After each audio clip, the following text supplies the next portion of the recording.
تاریخ کے اوراق ہمیں ہجرت سے قبل کے یثرب یعنی مدینہ کی طرف لے جاتے ہیں، جہاں کھجوروں کے گھنے باغات اور مٹی کے سادہ گھر بسا کرتے تھے۔ اسی سرزمین پر قبیلہ خزرج کی شاخ بنو سلمہ میں ایک نوجوان پروان چڑھ رہا تھا، جس کا نام جابر بن عبداللہ تھا۔ یہ وہ دور تھا جب مکہ میں کفر کا اندھیرا چھایا ہوا تھا، لیکن یثرب کے کچھ پاکیزہ دلوں تک نور مصطفیٰ صلی اللہ علیہ وآلہ وسلم کی کرنیں پہنچ چکی تھیں۔ ہجرت سے کچھ عرصہ قبل مکہ کی ایک تاریک رات میں عقبہ کے مقام پر ایک انتہائی خفیہ اور تاریخی ملاقات ہوئی۔ مدینہ کے 70 سے زائد خوش نصیب افراد نے چھپ کر رسول اللہ صلی اللہ علیہ وآلہ وسلم کے ہاتھ پر بیعت کی، جسے تاریخ بیعت عقبہ ثانیہ کے نام سے جانتی ہے۔ ان جان نثاروں کے ہجوم میں ایک کم سن مگر پرعزم چہرہ نوجوان جابر کا بھی تھا، جو اپنے والد عبداللہ کے ہمراہ آئے تھے۔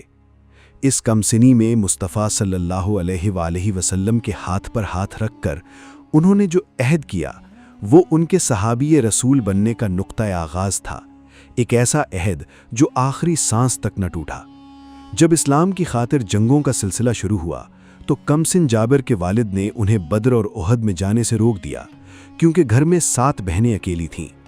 لیکن جنگ احد میں ان کے والد حضرت عبداللہ بہادری سے لڑتے ہوئے شہید ہو گئے، اور جابر کے کاندھوں پر 7 بہنوں کی پرورش اور ایک بھاری قرض کا بوجھ آ پڑا۔ اس عظیم صحابی نے اپنی جوانی اور اپنی خواہشات کو اپنی بہنوں کی خاطر قربان کر دیا۔ انہوں نے ایک کم عمر لڑکی کے بجائے ایک بیوہ خاتون سے نکاح کیا تاکہ وہ ان کی بہنوں کی ماں بن کر پرورش کر سکیں۔ نبی رحمت صلی اللہ علیہ وآلہ وسلم کو اس نوجوان صحابی کی اس لازوال قربانی اور سادگی سے اتنی محبت تھی کہ آپ صلی اللہ علیہ وآلہ وسلم اکثر جابر کی خیریت دریافت کرتے اور ان کی دستگیری فرماتے۔ والد کی شہادت کے بعد حضرت جابر نے رسول اللہ صلی اللہ علیہ وآلہ وسلم کے ساتھ 19 سے زائد غزوات میں شرکت کی اور ہر میدان جنگ میں حق و وفا کا پرچم بلند رکھا۔ یہ وہ جابر تھے جو مدینہ کی گلیوں سے نکل کر بیعت عقبہ سے ہوتے ہوئے رسول اللہ صلی اللہ علیہ وآلہ وسلم کے سائے میں پروان چڑھے، اور پھر اسی بے لوث محبت کو انہوں نے آل محمد کی دہلیز تک اس طرح نبھایا کہ تاریخ میں عشق کا سب سے پہلا زائر بن کر ہمیشہ کے لیے امر ہو گئے۔ حضرت جابر رضی اللہ عنہ کا مقام اہل بیت کے ہاں کتنا بلند تھا، اس کا اندازہ نبی کریم صلی اللہ علیہ وآلہ وسلم کی ایک خاص بشارت سے ہوتا ہے۔ رسول اللہ صلی اللہ علیہ وآلہ وسلم نے ایک روز انہیں اپنے قریب بلا کر ایک عظیم راز اور ایک انوکھی ذمہ داری سونپی تھی۔ آپ صلی اللہ علیہ وآلہ وسلم نے فرمایا تھا، اے جابر، تم میری نسل سے میرے 5ویں جانشین محمد باقر علیہ السلام سے ملو گے۔ جب تمہاری ان سے ملاقات ہو تو انہیں میرا سلام پہنچانا۔ یہ کوئی عام بات نہیں تھی، یہ اس بات کی روشن گواہی تھی کہ جابر کا دل محبت اہل بیت کا سچا امین ہے۔ یہی وہ گہری روحانی نسبت اور عشق کا رشتہ تھا جس نے حضرت جابر کی روح کو ہمیشہ کے لیے آل محمد سے جوڑ دیا تھا۔ وقت گزرتا گیا اور سن 61 ہجری کا وہ سیاہ سال آ پہنچا۔ حضرت جابر رضی اللہ عنہ اب انتہائی ضعیف اور مکمل طور پر نابینا ہو چکے تھے۔ پھر ایک دن مدینہ کی خاموش فضاؤں میں اچانک ایک قیامت خیز خبر گونجی۔ کربلا کے تپتے میدان میں امام حسین علیہ السلام کی شہادت کی خبر۔ اس لرزہ خیز خبر نے پورے مدینہ میں کوہرام مچا دیا۔ جب یہ اندوہناک خبر حضرت جابر تک پہنچی تو ان کا بوڑھا دل شدت غم سے پھٹ پڑا۔ ان کی نابینا آنکھوں سے آنسوؤں کا ایک نہ رکنے والا سیلاب بہہ نکلا۔ غم اور صدمے کی شدت نے ان کی روح کو چھلنی کر دیا۔ وہ حسین علیہ السلام جسے انہوں نے رسول اللہ صلی اللہ علیہ وآلہ وسلم کے کاندھوں پر کھیلتے اور مسکراتے دیکھا تھا، آج اسے بے دردی سے شہید کر دیا گیا تھا۔ اس ناقابل برداشت درد کے عالم میں اس ضعیف عاشق کے ٹوٹے ہوئے دل نے ایک ایسا عزم کیا جس نے رہتی دنیا تک تاریخ کا رخ موڑ دیا۔ جب مدینہ کے لوگوں کو معلوم ہوا کہ حضرت جابر رضی اللہ عنہ کربلا جانے کا ارادہ رکھتے ہیں تو وہ سب انہیں روکنے آئے۔ لوگوں نے حیرت سے کہا، اے جابر، آپ ضعیف ہیں، آپ کی آنکھوں کی بینائی جا چکی ہے، آپ یہ طویل اور کٹھن سفر کیسے طے کریں گے؟ لیکن اس نابینا عاشق کا جواب تاریخ کے صفحات پر ہمیشہ کے لیے نقش ہو گیا۔ حسین علیہ السلام کی محبت مجھے راستے کی ہر تکلیف بھلا دے گی۔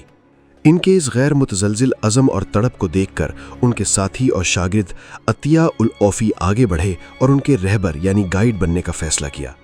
ایک روایتی صحرائی خیمے کے پاس سفر کا مختصر سا سامان باندھا گیا اور ایک انتہائی اداس اور خاموش فضا میں اس عظیم سفر کی تیاریاں مکمل ہوئیں۔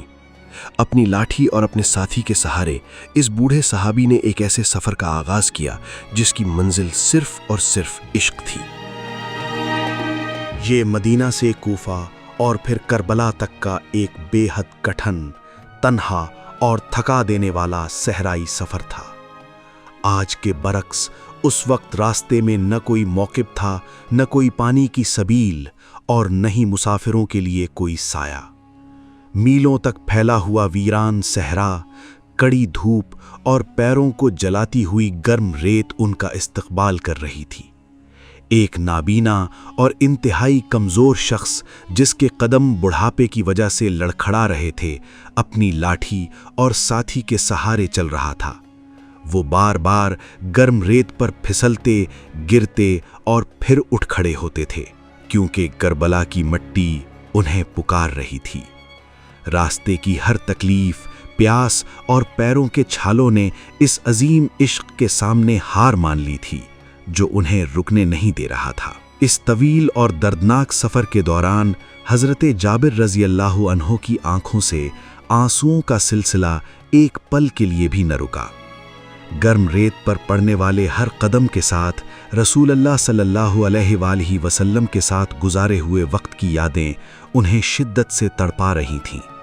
انہیں امام حسین علیہ السلام کا وہ بچپن یاد آ رہا تھا جب نبی رحمت صلی اللہ علیہ وآلہ وسلم انہیں اپنے کندھوں پر بٹھاتے اور ان کے گلے کا بوسہ لیا کرتے تھے۔ ہائے حسین، ظالموں نے اس گلے پر خنجر کیسے چلایا؟ وہ یہ سوچ کر دھاڑے مار کر رو پڑتے۔ راستے کی سختی اور پتھر ان کے تھکے ہوئے پیروں کو چھلنی کر رہے تھے، لیکن ان کے دل کے زخم ان پیروں کے چھالوں سے کہیں زیادہ گہرے تھے۔ لڑکھڑاتے، گرتے اور اپنے آنسوؤں سے ریت کو بھگوتے ہوئے یہ پہلا زائر اپنی بے پناہ عقیدت سے اس صحرا کی طوالت کو سمیٹتا رہا۔ بالآخر 20 سفر کا وہ تاریخی دن آ پہنچا۔ طویل مسافت اور بے پناہ تھکاوٹ کے بعد یہ مختصر سا قافلہ کربلا کی غمزدہ فضاؤں میں داخل ہوا۔ مقتل کے قریب پہنچ کر حضرت جابر رضی اللہ عنہ نے اپنے ساتھی عطیہ سے کہا کہ مجھے نہر فرات کے کنارے لے چلو۔ اس ضعیف اور تھکے ہوئے عاشق نے فرات کے ٹھنڈے پانی میں اتر کر غسل کیا تاکہ اپنے محبوب کی بارگاہ میں کمال پاکیزگی کے ساتھ حاضر ہو سکیں۔ پھر انہوں نے راستے کی گرد سے اٹا ہوا لباس اتارا اور ایک انتہائی صاف، سادہ اور پاکیزہ لباس زیب تن کیا۔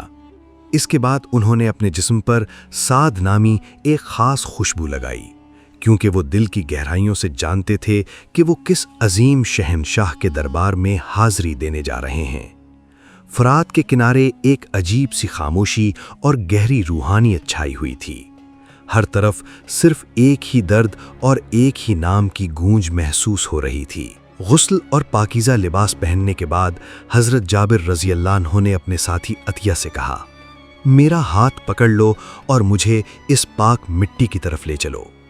عطیہ کے سہارے وہ نابینا عاشق کربلا کے اس سنسان اور ویران میدان میں داخل ہوا جہاں دور دور تک ایک سوگوار خاموشی چھائی ہوئی تھی۔ ان کے قدم نہایت آہستہ اور بوجھل تھے اور وہ اپنے ہر لڑکھڑاتے قدم پر اللہ کا ذکر اور درود پڑھ رہے تھے۔ ان کی آنکھوں کو کچھ دکھائی نہیں دے رہا تھا، لیکن ان کا دل انہیں بتا رہا تھا کہ وہ کس عظیم قربان گاہ پر قدم رکھ رہے ہیں۔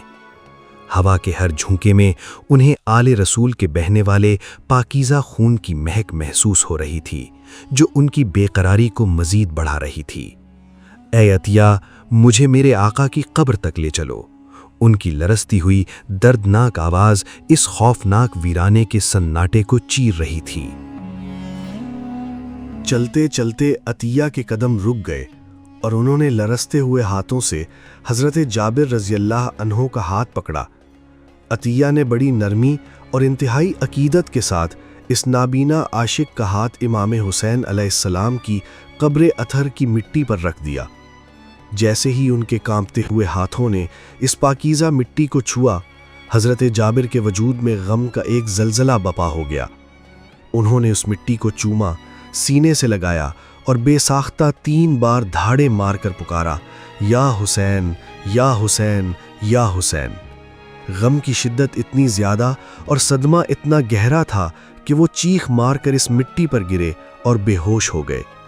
جب کچھ دیر بعد عطیہ نے ان کے چہرے پر پانی چھڑک کر انہیں ہوش دلایا تو ہوش میں آتے ہی ان کے لرزتے ہونٹوں سے تاریخ کے وہ انتہائی دردناک کلمات ادا ہوئے، کیا ایک دوست اپنے دوست کو جواب نہیں دے گا؟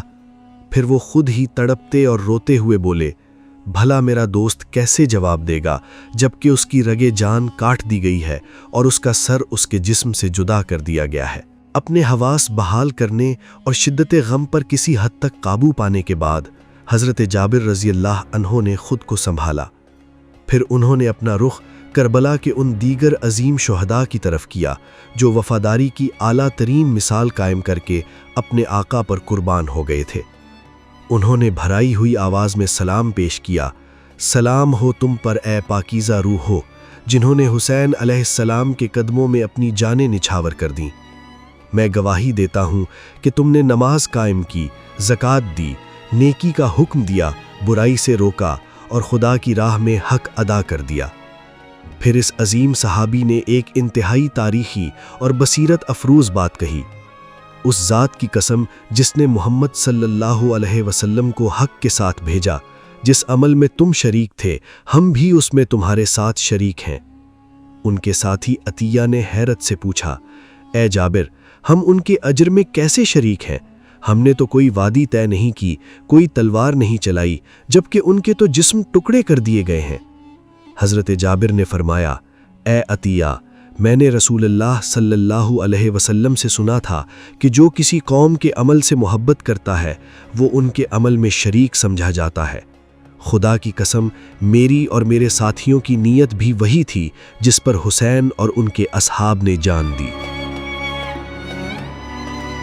وہ نابینا صحابی حضرت جابر رضی اللہ عنہ جس نے 61 ہجری میں اس جلتی ہوئی ریت پر اپنا پہلا قدم رکھا تھا، آج 14 صدیاں گزرنے کے بعد ان کا وہ تنہا اور کانپتا ہوا قدم ایک بے قرار انسانی سیلاب میں تبدیل ہو چکا ہے۔ انہوں نے کربلا کی جس سنسان اور ویران مٹی پر گریہ کیا تھا، آج وہاں دنیا بھر سے کروڑوں عقیدت مندوں کا ہجوم امڑ آتا ہے۔ جو چراغ عشق اس ضعیف اور تنہا مسافر نے اپنے آنسوؤں سے روشن کیا تھا، آج اس کی روشنی دنیا کے ہر بر اعظم تک پہنچ چکی ہے۔ تاریخ گواہ ہے کہ ظالموں نے اس ذکر کو مٹانے کی ہر ممکن کوشش کی، لیکن یہ کارواں جتنا روکا گیا اتنا ہی بڑھتا چلا گیا، اور یہ 40 کا عظیم سفر جو ایک نابینا عاشق کے سچے عزم سے شروع ہوا تھا، اب رہتی دنیا تک کبھی نہیں رکے گا، کیونکہ یہ کوئی عام سفر نہیں ہے، یہ حسین علیہ السلام کا راستہ ہے، اور اس راستے کے مسافروں کی منزل خود بقائے انسانیت ہے۔ اس ویڈیو کو لائک اور شیئر کر کے آپ بھی اس عظیم پیغام کو دنیا تک پہنچانے میں ہمارا ساتھ دیں۔